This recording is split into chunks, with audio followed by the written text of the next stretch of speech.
আজকে আবার নতুন রেসিপি নিয়ে চলে এলাম। হোমমেড কুকিজ, ঘরের তৈরি, বাজার থেকে না কিনে এইভাবে ঘরে কুকিজগুলো তৈরি করে নিতে পারেন। খুবই মুচমুচে হয়। প্রথমে বাটার নিলাম। আমার কাছে হ্যান্ড ব্লেন্ডার নেই, আমি দিয়েই করে নেব, হাত দিয়েই করে নেব। তার মধ্যে আইসিং সুগার দিলাম। আইসিং সুগার দিয়ে বাটার দিয়ে ভালো করে মেখে নিলাম। এরপরে ময়দা দিয়ে দিলাম, আপনারা চাইলে আটাও দিতে পারেন। এইভাবে ভালো করে মেখে নেব। আবার আরেকটু বাটার দিয়ে আর 1 চামচ দুধ দিয়ে ময়দাটা মেখে নিলাম। ভালোভাবে মাখতে হবে। ভালো করে মাখার পরে এটা 2 ভাগে ভাগ করে নেব। 2 ভাগে ভাগ করে নিলাম। এবারে ওর মধ্যে কোকো পাউডার দিয়ে দিলাম 1 ভাগের মধ্যে।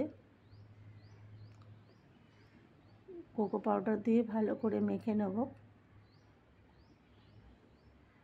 ভালো করে মাখার পরে আমি ছোট ছোট নিচে করে বল করে ছোট ছোট বলের আকারে করে নেব।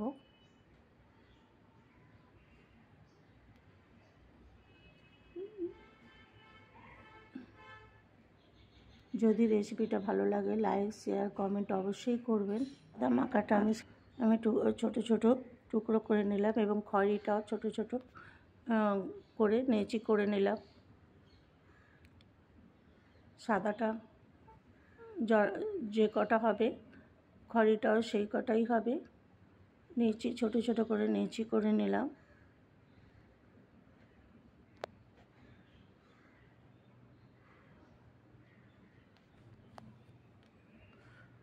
আপনার ঘরে এইভাবে কুকিজগুলো তৈরি করে নিন, তাহলে আর বাইরে থেকে কিনতে হবে না।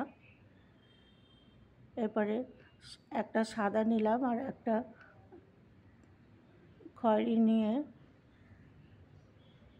ভালো করে দুটো মিশিয়ে একটা নেচি তৈরি করলাম।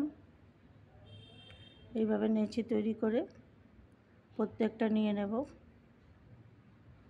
অসাধারণ দেখতে লাগছে।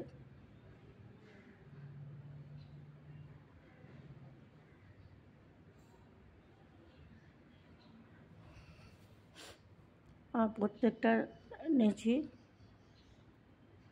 তৈরি হয়ে গেল।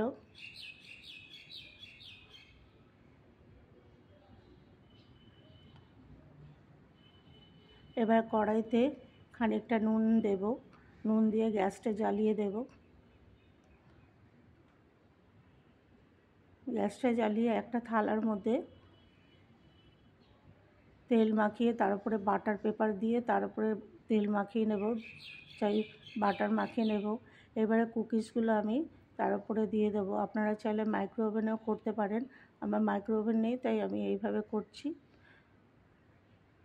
এবারে 20 মিনিট আমি ওভেনে রেখে দেবো। সবাই ভালো থাকবেন, সুস্থ থাকবেন। আমার কুকিজ তৈরি।